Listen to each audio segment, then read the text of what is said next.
Some of the natural phenomena are violent and catastrophic. One of these natural phenomena is the earthquake. So these are some most strongest earthquake recorded in the Philippine history.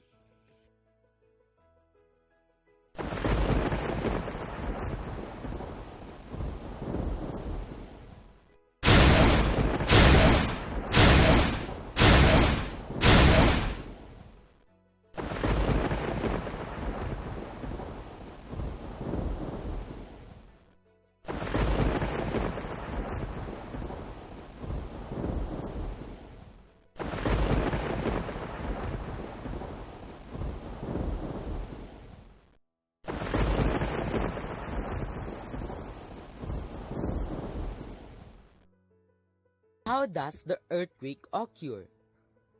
Where is the safest place to stay during an earthquake? How can we prepare for the coming more earthquakes? So these are some common questions about earthquake. The Earth's layer is made of crust, mantle, outer core, and inner core. The outermost and thinnest layer is the crust, and below you can find there some tectonic plates boundaries where most earthquakes happened.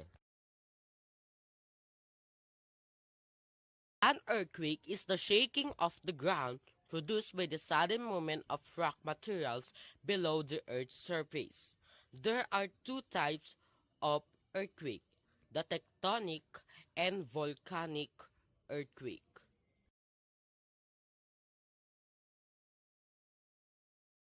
Tectonic earthquake is produced by the sudden movement along fault and plate boundaries, while the volcanic earthquake is produced by the rising or movement of a magma.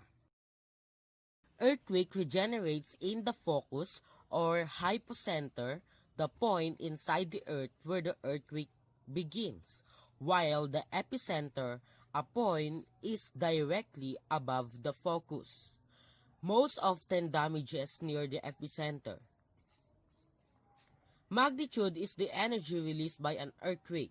The most strongest earthquake recorded in the 1960 Chile earthquake, which is the magnitude raised up to 9.5.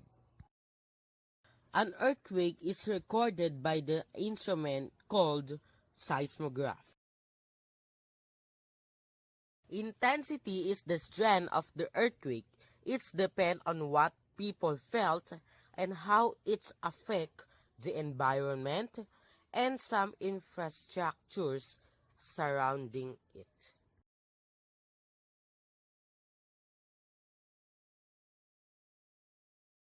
Here in the Philippines, we are using PVOLCS or Philippine Volcanology and Seismology Earthquake Intensity Scale or PEIS.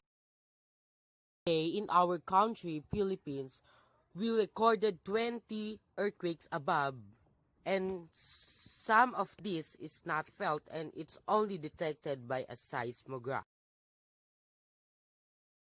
The Philippines is located in the Pacific Ring of Fire, where does the earthquake happen, and found some active volcanoes. The Philippines is surrounded by two plates, which is Philippine Plate in the east and Eurasian Plate in the west.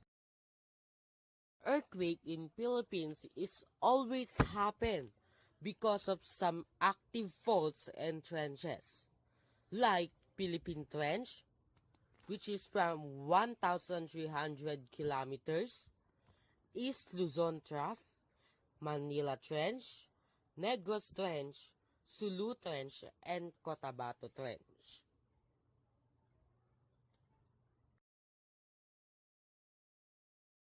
So these are some hazards caused by earthquakes. First is the ground rupture. Ground rupture is the visible effect of the ground surface when an earthquake rupture along a fault affects the Earth's surface. Ground shaking describes the vibration of the ground during an earthquake. Ground shaking can cause collapses of buildings, people difficult to stand. Soil liquefaction occurs when a saturated or partially saturated soil substantially loses strength and stiffness in response to an applied stress such as shaking during an earthquake. Earthquake-induced landslide. Shaking can cause landslide or many scale. An earthquake can cause a slope to become unstable by the inertial loading it imposes or by causing a loss of strength in the slope materials.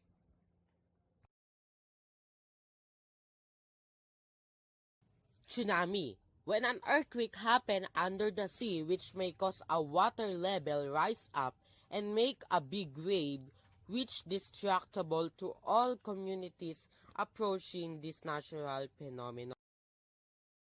Earthquakes cannot detected when or where it will hit.